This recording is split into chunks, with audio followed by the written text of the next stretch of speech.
Убедливо најскап прехранбен артикал во минатата година се јајцата. Од редовните цени помеѓу 150 и 160 денари за табла од 30 јајца, сега таа не може да се купи за помалку од 270 денари, што е скок за повеќе од 60%.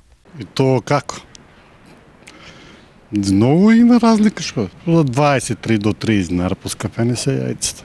Се е поскапено, не само јајцата, се е поскапено. Да, многу се поскапени. Многу се поскапени, да. Па од прилика да ви кажам некаде околу 20%. Има. Комај 50%, 100% качено. 40-50% плюс. Значи поскапени се.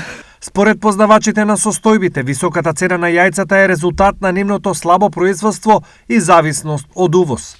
Македонија нема доволно производство на јајца, поради што сме зависни од увоз.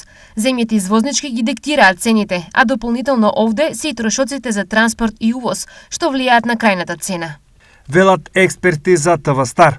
За една деценија Македонија има драстичен пад на живина, а со тој на произведени јајца. Имено во 2012 година во државата имало 1,9 милиони кокошки, од кои се добивале 180 милиони јајца.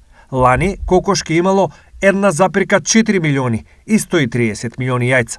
Во источниот регион лани имало 136.000 кокошки, од кои се добиле 16 милиони јајца.